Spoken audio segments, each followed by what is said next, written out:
Good morning and welcome to the surface of the sun. Because my goodness, it's been so hot. Today's probably going to be the hottest day of the week. So I'm here bright and early. It's about 7 a.m. I wish I would have got here a little bit earlier, but I have to cross railroad tracks and two freaking trains that are, I swear, they're 2 miles long. Take forever to cross the road. So anyway, here I am. It's gonna be super hot, so I'm gonna try to make a quick video. I did get a new flywheel. It's the 10-inch flywheel that I was told will work. Keeping my fingers crossed that this one will work. Apparently this is from a 1986 Chevy Camaro. They came with 305s, and it's the 153 tooth and 10 inches in diameter. So let's unbox this baby and keep my fingers crossed that I got it right this time. Well, it's not really my fault. I read online, and I guess even Speedway Motors, not Speedway, 1, 2, 3. Even Summer Racing said that it was compatible with my bell housing, but apparently that was not the case. So it's part of working an old car, especially an old Vega like this and an old 305, that parts are kind of like hard to come by. Anyway, it's not enough talking, and let me go ahead and get this unboxed. Anyway, let's do this. This is probably the most satisfying. This is probably the most satisfying part, cutting these things. I don't know why. I'm just get amused by little things. Got a couple of comments that people do like me doing this unboxing video, so I like doing it myself. And when I watch other channels, when somebody does an unboxing video, I actually like it as well. Anyway, here we go. I guess I'm talking a lot today. All right, let's take a look. Well, already it does look way smaller than the other one from last week. So, and it's not as heavy, I think. Yeah, I'm gonna have to put this down. I'll be back. All right, let's do this. Ooh.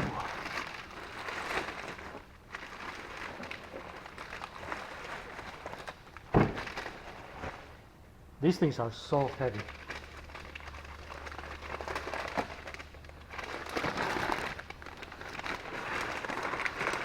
Okay, so there it is. Now let's see if it fits on that.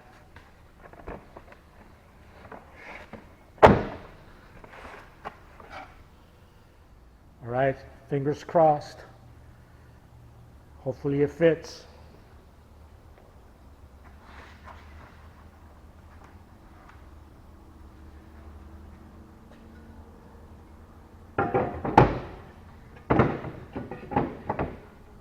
Hell yeah. Hell yeah. There it is, ladies and gentlemen. That's wonderful. Of course, it doesn't go in that deep, but it fits. The problem with the other one, it came up to here, so it didn't fit. So I still have it over there. I just need to return it or keep it. It wasn't that expensive. It was 120 bucks. I could always use it or sell it on Marketplace. Anyway, I'm happy about that. Now let's see if it works with a clutch I got. I'm unsure about that one, but we'll see. So unfortunately, this clutch pressure plate is wrong too. It's too big. So unfortunately it's not going to work either. So Back to square one. I need to get another pressure plate and clutch. Here's the clutch. Too big. Oh well, it is what it is. I just need to order a new clutch and pressure plate. So it looks like it's about 11 inches. I think I saw them that the clutch needs to be 10 3/4. So about here. All right, I know what to get. Sorry about that. I don't consider myself an expert. I know about cars. Don't get me wrong. I got a degree on it and been working on it for a while. But no, this stuff happens when I'm trying to put pieces together from different eras and different type of model cars. This stuff happens. So, oh well, it is what it is, man. So while stuck at home this week, I was reading some interesting solutions from other people that have done swaps on their Vegas for the V8 small block. And one of the common things that the old school guys used to do was modify the oil pan by actually cutting this part out and moving it up in order for it to, when you put the engine, to clear the steering arm and keyframe there. Here's a schematic of the modified oil pan and a picture of one done years ago. Well, while doing some research, like I said, and using this motor mounts, an easier solution rather than butchering a good oil pan, which I don't like the idea because first I have to cut it up, weld it, and like I said, I haven't done welding in about 3 decades at least. So, and then I don't like the idea of making the oil pan smaller and less capacity of oil in the engine. I know it's negligible and probably doesn't matter that much, but to me, I'd rather keep it as stock as possible. Let me know what you think about that. But anyway, using this trans-dap motor mounts that actually connect to the front of the engine bay over here, rather than butchering the oil pan, removing 2 inches, what some guys are doing, and it works perfectly, it's add 2 inches down here. And the best way to do that is with hockey pucks. So I thought that was an excellent idea.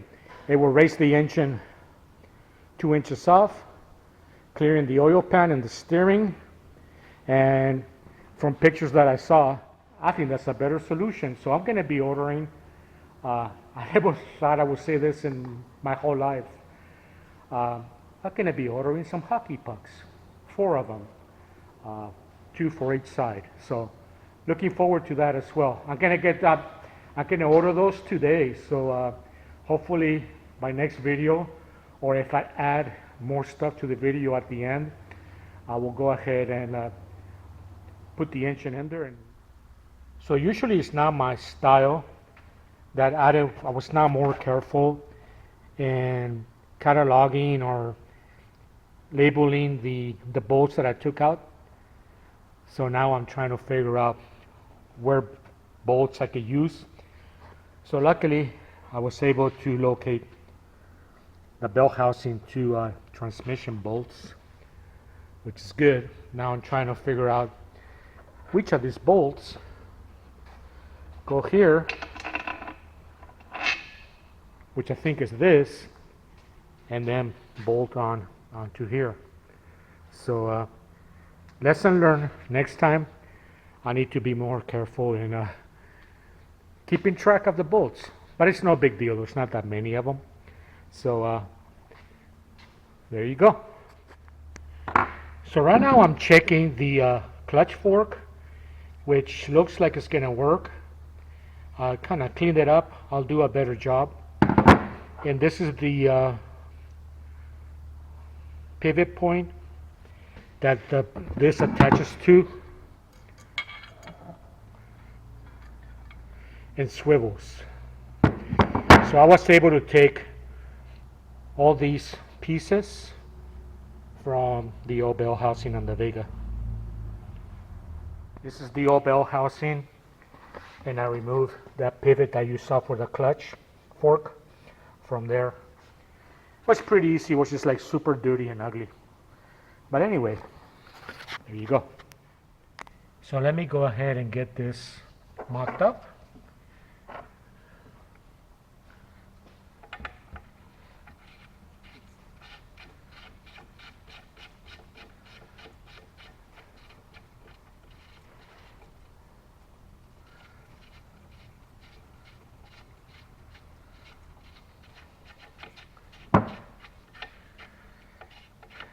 So this goes in here, like so. Then I have a nut that goes on this side. And this is the way that you actually could adjust the tension of the fork by moving this in and out as necessary. I'm not sure what it should be at yet, but again, I just trying to make sure that these pieces work, so I know if I have to order anything else or not.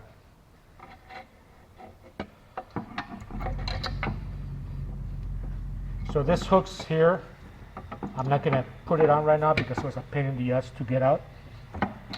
And this moves back and forth, disengaging the clutch from the flywheel. Anyway, this looks like it's going to work. Now somebody in the comments, I'll give you credit, I don't remember your name right now because I'm not looking online, told me that I'm going to have to get like an oil filter replacement because the clutch cable is going to mess with it. But anyway, let me get the pilot bearing. This is the old pilot bearing. This is not the one I'm going to use, but it actually connects here, and this moves the clutch in and out for engagement and disengagement.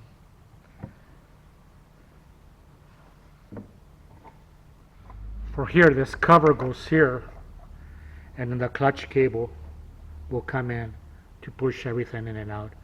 I don't think this plate works for it. I saw online that some people can make some modifications. I'll see what I could do once I get all this stuff properly connected. Again, this is not a priority, but eventually I need to do something about this part.